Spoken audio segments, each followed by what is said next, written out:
We may not think that this parable has much to do with us, but it has everything to do with us.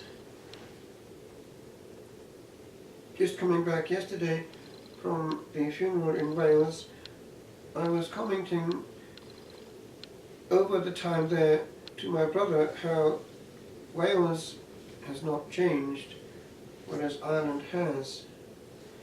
And he explained to me that the authorities will not let it change. The houses have to be as they were, and planning permission is not given as it is in Ireland. Hence it is that one sees people who married when we were leaving university still living in the same house and not worried about mortgages.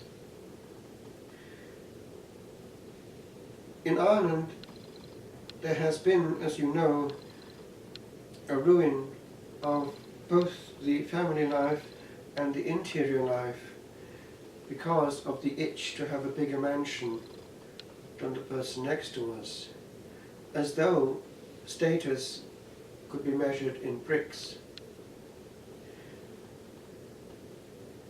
Calmly, I passed the house of my friend who had been headmaster of the Catholic school, the only actually Welsh-speaking Catholic school in the world, in Carnarvon, and I couldn't help but seeing how it was a simple terraced house. He'd been there since he married and he was quite happy to be there, headmaster though he'd been. No mortgage, but plenty of peace, peace of mind, and always plenty of joy. Quality time, simple time. If one has a situation where to have a mansion, husband and wife have to work, maybe employ somebody to look after children, go on for years and years with the halter of a big mortgage around their neck, is it worth it? Life was only coming once, and which of the two had more freedom? What is status? But then there is another level, going further inside what happens in the house itself. The younger we are, the more probably we are able to do things virtually. And that means in practice that these thorns can be very subtle. One can't see them, but they're throttling. Thorns of social media. How many channels of communication has the young person now?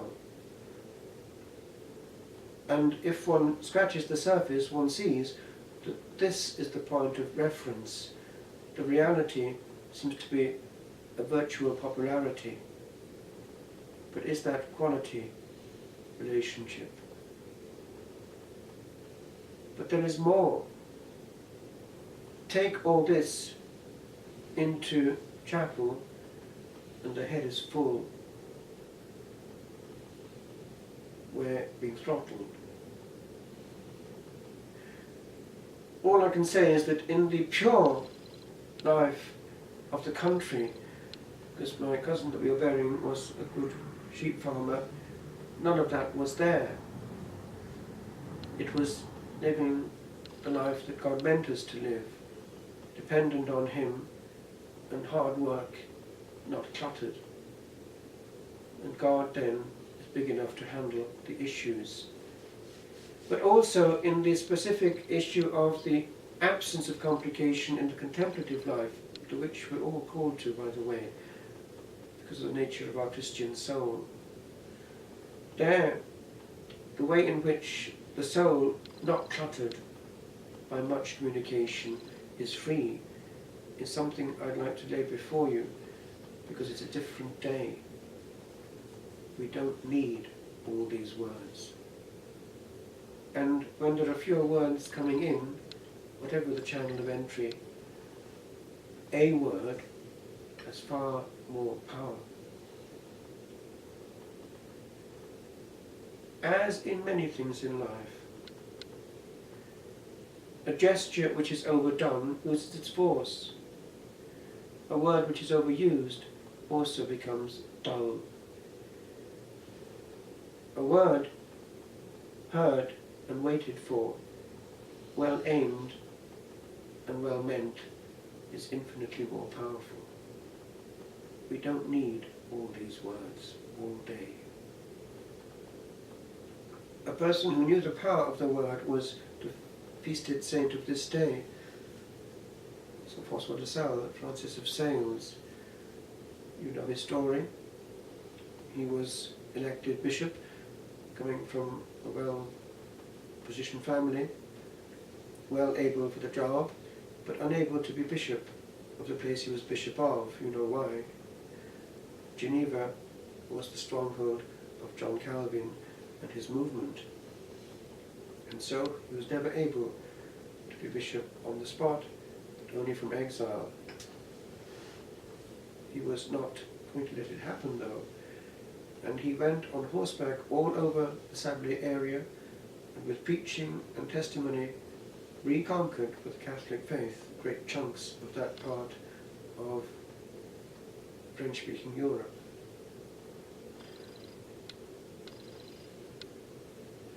And then we have the mystical side of him. Providence worked in a big way through him. One day he went up into the pulpit, for he was a very good preacher, and a lady in the congregation felt a shiver going down her spine. Said, "It's him." And she knew inside that this was the man who was going to lead her. Jean-François de Chantal with him founded the Visitation Order, which by the way used to be nearby here, and I used to have the use of their altar. It's now at Silverstream where the monks are. And it was a way of leading delicate souls, even widows, to a contemplative life without the austerities of the Carmel. Remember how one of the sisters of Thérèse of Lisieux, Léonie, found her way there. And we have precisely this gentleness coming through. He wasn't actually by nature entirely gentle, he was quite fiery, but he managed to conquer that impetuosity. Occasionally it almost came back to the surface. One day he was preaching, as he was well able to, against heresy, and he took off, perhaps slightly out of control, and to the extent that people in the congregation were quite puzzled and wondering what was going on. He used words about Calvin which are quite surprising, but they were coming from the heart. But his method normally was that of calm dialogue, knowing that the calm itself is the best argument. The serene possession of the truth conquers more than raising the voice.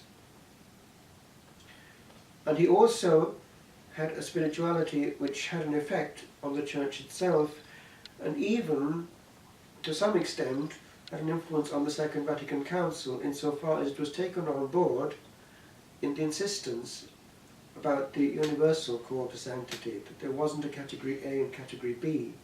Indeed, St. John Paul II, in Novo Millennio Ineunte, published at the beginning of the third millennium, came out with this: are you asking for baptism? In that case, you're asking to become a saint. And he explained why. Now, in the case of St. Francois de Sales, the nature of that sanctity was specific. He is the patron saint, as you know, of journalists. He was aware of the power of printing. But he was also somebody who had a huge goodness about him. It was important when he was directing souls, he wouldn't upset them. He would find them where they were at. And also he would see the potential of a soul. One time, when he was already bishop, he knew that there was a priest under him, around him, who was all the time at him indirectly. He was, we could say, a nuisance. But yet he knew that he had qualities. When it came to the appointment of the bishop in the area, Francis de Sales engaged his own authority to recommend highly who? This very nuisance of a priest.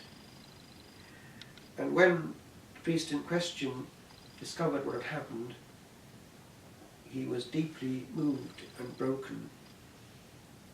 And the French comment was very laconic. He understood what was la vengeance des saints, what was the vengeance of the saints.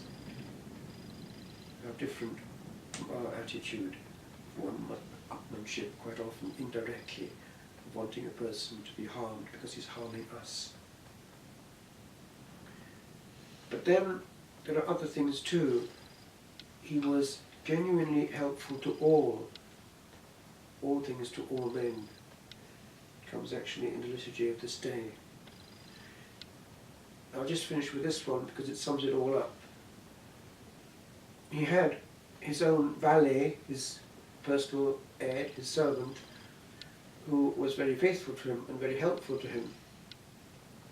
This good man one day had a desire in his heart. There was a lady who had become a widow, lost her husband fairly early on in life, and he had his eyes on her, but he was very shy by nature and didn't know what to do about it. So, fumblingly, he wrote a letter, a proposition of marriage, and presented to the bishop, his master, just for approval before he sent it off. The saint looked at it, paused a while, and said to him, "Vous n'y entendez rien. You haven't a clue. Leave it with me." So he went to his room, and some time later reappeared with this, "Try that." And he gave it to her, and it was instinctively, powerfully